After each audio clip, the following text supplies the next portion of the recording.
Halo, Assalamualaikum. Ketemu lagi dengan saya, Dr. Pot. Pada hari ini saya ingin berbagi informasi tentang berbagai mutasi yang sudah tercatat dari virus COVID-19 yang ada di seluruh dunia. Ya, Eh, video saya kali ini berdasarkan laporan terakhir dari CDC, Center for Disease Control Amerika, pada tanggal 2 April 2021. Ya, yang pertama, mengapa virus COVID-19 itu harus bermutasi atau berubah genetiknya?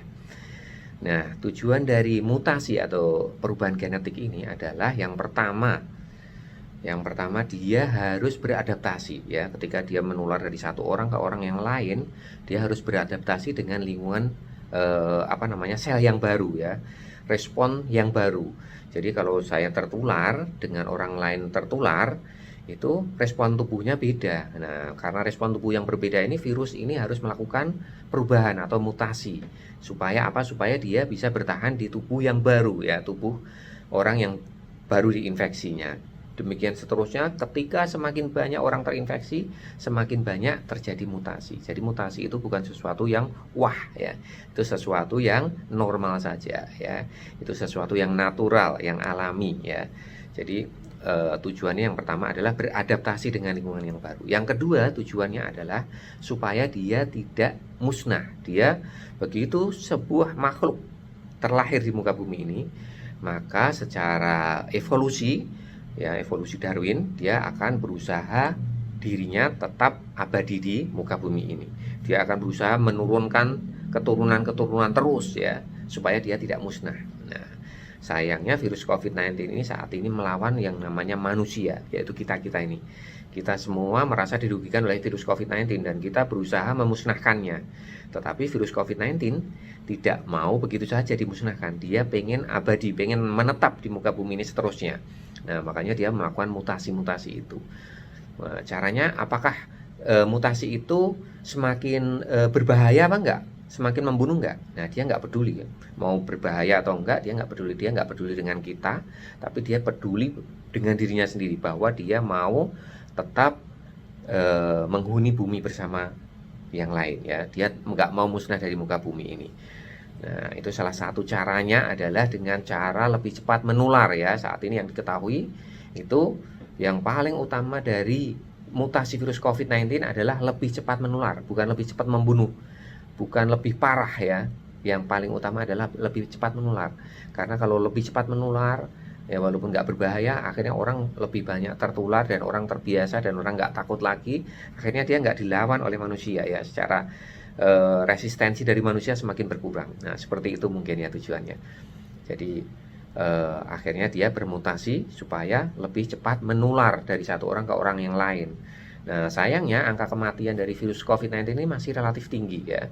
Saat ini di Indonesia masih 2,7% ya. Nah, artinya kalau 100 orang kurang lebih 3 orang meninggal dunia. Dan secara global itu angka kematian masih 2,1%. Ya, kurang lebih dari 100 orang yang meninggal dunia 2 orang, 98 orang selamat. Nah, seperti itu. Artinya masih cukup tinggi. Sedangkan demam berdarah saja angka kematiannya di Indonesia cuma 0,6 ya. Jadi 100 orang terinfeksi belum tentu ada yang meninggal satu pun ya. Kalau 1000 orang baru 6 orang ya, seperti itu.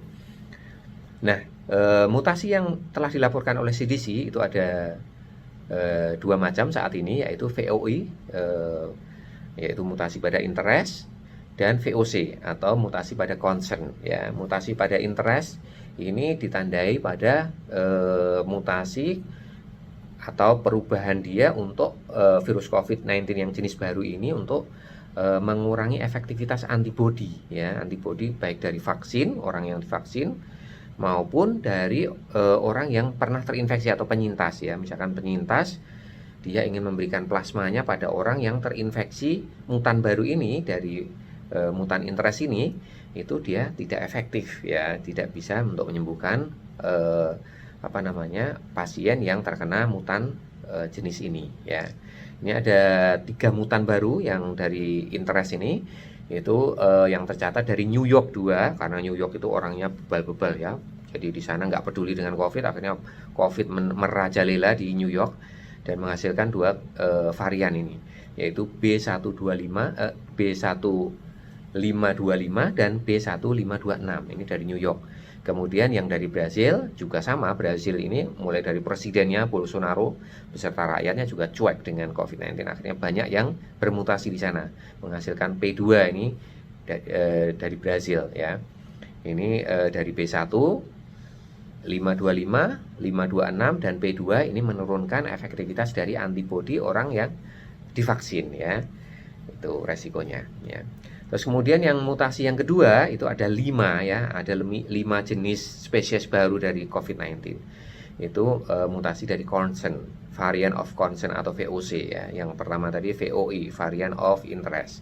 Nah, untuk variant of concern ini dia ditandai menular lebih cepat dan keparahannya juga meningkat, walaupun meningkatnya nggak terlalu besar ya. Tapi orang yang masuk rumah sakit lebih banyak dan angka kematiannya lebih tinggi karena ya mungkin ini ya yang ditulari lebih banyak ya, akhirnya angka kematiannya juga meningkat. Ini salah satunya virus dari Inggris atau virus dari Inggris ya, dari UK. Itu 5 mutan baru ini salah satunya B117 ini dari Inggris ya. Ini kemampuan menularnya lebih 50% dibandingkan virus COVID-19 yang kakeknya dulu ya. Terus kemudian P1 ini dari Brasil juga. Brasil ini juga karena nakal ya menghasilkan P1 dan P2 ya.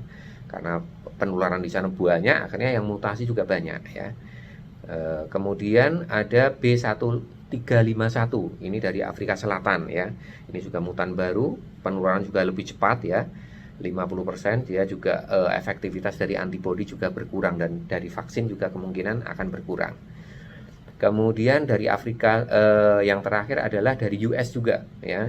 Dari USA ini ada B1427 dan B1429. Ini dari kota lain ya, dari negara bagian lain di Amerika. Ini di Amerika itu banyak banget kasusnya, makanya mutasi di sana ada sampai ada 4 mutasi ya. Itu karena banyak sekali kasusnya, kasus terbesar di dunia di Amerika ya. Kemudian apakah virus-virus ini jauh lebih berbahaya daripada virus COVID-19 sebelumnya? Ya, tadi sudah saya jawab.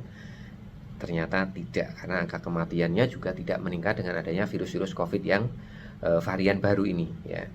Jadi virus ini relatif lebih cepat menular saja ya, sehingga penularan di dunia ini walaupun sudah ada vaksin ya, di Indonesia saat ini sehari mencapai 5.000-an lebih ya masih ya. Itu artinya masih penularan masih banyak ya, walaupun sudah mulai menurun ya dibandingkan bulan-bulan sebelumnya ya. Secara umum di seluruh global, di seluruh dunia ini berkat vaksin ya, sudah mulai dikenalkan vaksin di seluruh dunia, angka penularan COVID-19 mulai menurun ya. Dan nanti semakin banyak vaksin ya, insya Allah akan semakin menurun lagi jumlah COVID-19 ini, dan angka kematiannya tetap ya, yang tadi secara di Indonesia 2,7 dan di dunia 2,1 ya. Ini kita bersyukur bahwa masih walaupun mutasi banyak terjadi mutasi, ada 8 mutan baru, tapi ternyata tidak membuat virus COVID-19 ini jauh lebih berbahaya. Dia tetap sama ya. Dan dengan banyaknya orang yang sudah terinfeksi ya, penyintas ya, dan juga orang-orang yang sudah terkena vaksin, nanti virus COVID-19 ini diharapkan akan semakin kecil ya angka kematiannya, karena orang-orang sudah memiliki kekebalan yang cukup bagus ya. Salah satu manfaat vaksin adalah mengurangi keparahan dari COVID-19 ya. Mungkin aja bisa tertular ya karena adanya mutasi-mutasi ini, tetapi tidak berbahaya lagi seperti itu. Jadi tetap semangat untuk melanjutkan mendukung program pemerintah yaitu vaksin ya. Jangan lupa ya. Oke, semoga bermanfaat. Assalamualaikum warahmatullahi wabarakatuh. Dadah.